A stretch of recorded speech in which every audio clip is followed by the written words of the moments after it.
ఇప్పుడే country delight యాప్ని download చేసుకోండి. Download the country delight app now.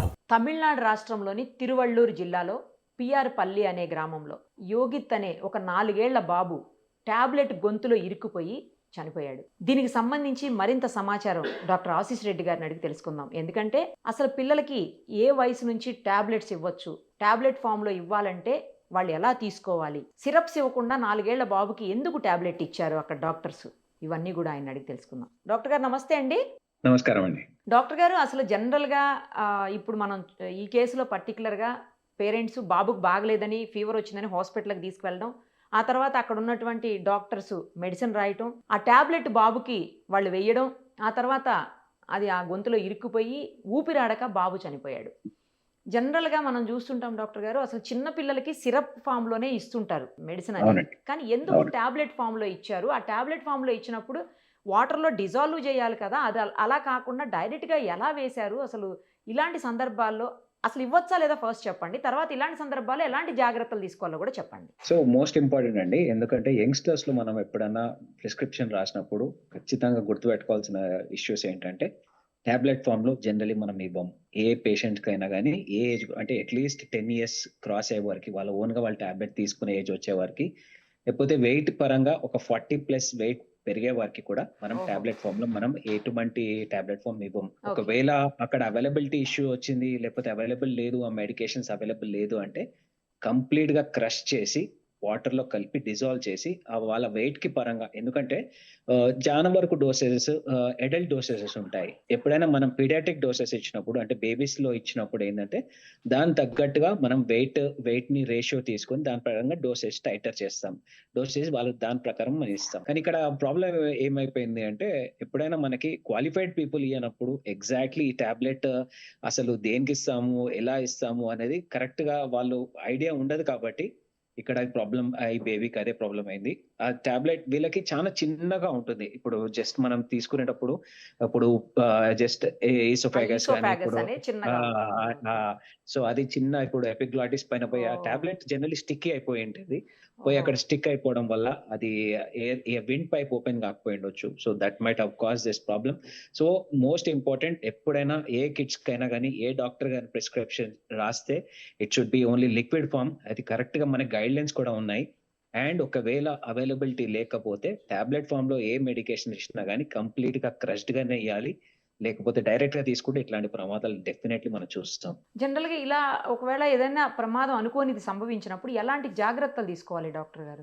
Immediate గా బేబీ చోక్ అవుతుందంటే జస్ట్ బేబీని ఉల్టా తిప్పడం బెటర్. ఏమైతే టు గ్రావిటీ పరంగా టాబ్లెట్ అక్కడ నుంచి మూవ్ అయిపోయి మళ్ళీ ఎయిర్ మళ్ళీ రీస్టార్ట్ అయ్యే ఛాన్సెస్ ఉంటాయి. That is the easiest way. లేకపోతే జస్ట్ బేబీ బ్యాక్ సైడ్ లో గట్టిగా ట్యాప్ చేసినా కానీ ఇది సడన్ గా గట్టిగా ట్యాప్ చేస్తే ఖచ్చితంగా అది బయటకు వచ్చే ఛాన్సెస్ ఉంటాయి. కానీ రియాక్టింగ్ ఫాస్ట్ అనేది చాలా ఇంపార్టెంట్. ఎందుకంటే బేబీ మాక్సిమం 1-2 minutes కంటే ఎక్కువ మనకి టైం ఉండదు, స్కోప్ ఉండదు.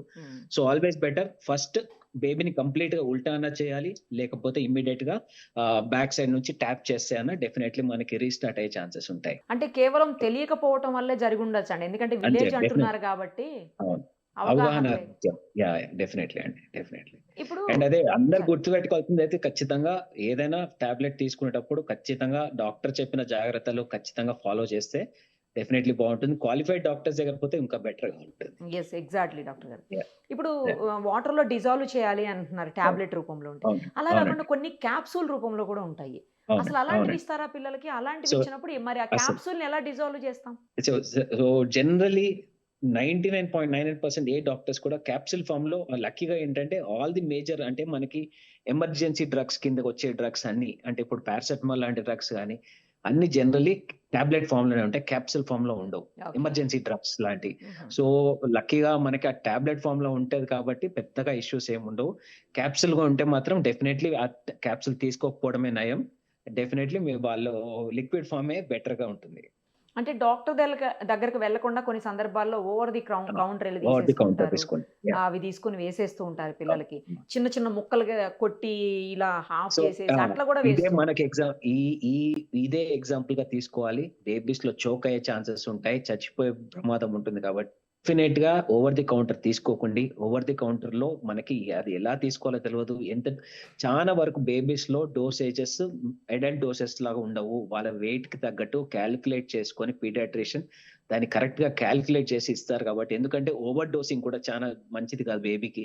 ఎందుకంటే లివర్ ప్రాబ్లమ్స్ దగ్గర నుంచి కిడ్నీ ప్రాబ్లమ్స్ దగ్గర నుంచి అన్ని ప్రాబ్లమ్స్ వచ్చే ప్రమాదం ఉంటుంది. కాబట్టి కరెక్ట్ డోసేజెస్ ఇవ్వడం చాలా important. So over the counter ఖచ్చితంగా తీసుకోవద్దు. మెడికల్ షాప్ వాళ్ళు కూడా ఇది గుర్తుపెట్టుకోండి. చాలా ఇంపార్టెంట్, ఇది మైండ్ లో పెట్టుకోవాలి. ఎందుకంటే మీరు ఇచ్చే ఒక చిన్న టాబ్లెట్ వల్ల ప్రాణం పోయే ప్రమాదం ఉంటుంది. కాబట్టి మీరు ఖచ్చితంగా మైండ్ లో పెట్టుకోవాల్సిన అవసరం ఉంది. ఓవర్ ది కౌంటర్ మెడిసిన్స్ ఇవ్వకపోవడమే చాలా బెటర్. డాక్టర్ గారు ఒక విషయం చెప్పండి. ఇప్పుడు నార్మల్గా సిరప్ని డాక్టర్స్ ప్రిస్క్రైబ్ చేసేటప్పుడు 5 ml ఇవ్వండి, లేకపోతే 6 ml ఇవ్వండి, ఇట్లా చెప్తూ ఉంటారు వెయిట్ని బట్టి. కానీ అవును, చాలా మంది అవును. ఏం చేస్తారంటే కొన్నిసార్లు 7.5, 8.5 అన్నప్పుడు ఏముందిలే 9 ml వేయడం, 9 ఇవ్వండి అంటే 10 ml వేసేయడం, ఇలా కూడా చేస్తూ ఉంటారు. అది ఎంతవరకు కరెక్ట్? అంటే దీంట్లో మోస్ట్ ఇంపార్టెంట్ ఏంటంటే మీరు కొద్దిగా ఓవర్ డోస్ చేయడం వల్ల మనకి లివర్ ప్రాబ్లమ్స్, కిడ్నీ ప్రాబ్లమ్స్ వచ్చే ప్రమాదం ఖచ్చితంగా ఉంటుంది. సో ఏ డోస్ అయినా మీరు ఇచ్చేటప్పుడు కేర్ఫుల్ గా ఉండండి. ఎందుకంటే ఒక పీడియాట్రిషియన్ మీకు ఆ డోస్ ఇచ్చినప్పుడు చాలా క్యాలిక్యులేటెడ్ గా వెయిట్ ని, వాళ్ళ ఏజ్ ని అన్ని వాళ్ళ ఐడియాలో పెట్టుకొని ఇస్తారు. కాబట్టి డెఫినెట్లీ ఓవర్ డోస్ చేయొద్దు. ఓవర్ డోస్ చేయడం వల్ల ఫాస్ట్ గా రికవరీ ఏం అవ్వదు. దానివల్ల నష్టాలు తప్ప పాజిటివ్ అయితే డెఫినెట్లీ లేదు. ఇంకొకటి కూడా చెప్పండి డాక్టర్ గారు. ఇప్పుడు ఒకసారి మెడిసిన్ వేసుకున్న తర్వాత మినిమం 8 hours ఉండాలి అని అంటారు. అట్లీస్ట్ 6 hours అని ఉండాలి. 6 ఎందుకంటే hours. ఫీవర్ చాలా సందర్భాల్లో అవును, 5-6 hours కి రిపీట్ అయిపోతుంటుంది. అలాంటి అవును. సందర్భాల్లో 6 hours కి ఇవ్వచ్చు అంటారు. కరెక్టేనా అది? అంటే ఇప్పుడు జనరలీ ఇప్పుడు పారాసెటమాల్ ఎట్లాంటి అయినా Every 6 6 hours hourly. ఇవ్వచ్చు. 6 అవర్లీ ఇవ్వచ్చు. ఓహో. అంటే పేషెంట్ కండిషన్ బట్టి అండి. కొన్నిసార్లు మేము 8 అవర్లీ కూడా ఇస్తాము. కొన్నిసార్లు 12th అవర్లీ కూడా ఇస్తాము. అంటే కంపల్సరీ వాళ్ళకి అవసరం అనుకుంటే ఎక్కువ 4th అవర్లీ ఇస్తాము. లేకపోతే 6th hourly is easily given. 8th hourly కూడా చాలా కామన్ గా ఇస్తాం. అడల్ట్స్ లో జనరల్లీ 8 అవర్లీ ఉంటుంది. 8 అవర్లీ ఉంటుంది. కానీ 8 ఎప్పుడన్నా hourly ఫీవర్ ఎక్కువ ఉంటుంది. ఉన్నప్పుడు మాత్రమే సిరప్ ని అవును, 6th hourly కూడా 6 వేసుకోవచ్చు. అవర్స్ డెఫినెట్లీ 6th అవర్లీ కూడా ఇస్తాం. థ్యాంక్ యూ డాక్టర్ గారు. Yeah. చాలా ఇన్ఫర్మేషన్ ఇచ్చినందుకు problem. Thank you so much. నమస్కారం. సుమన్ టీవీలో మీ పర్సనల్ అండ్ బిజినెస్ ప్రమోషన్స్ కోసం కింది నెంబర్కి కాంటాక్ట్ చేయండి.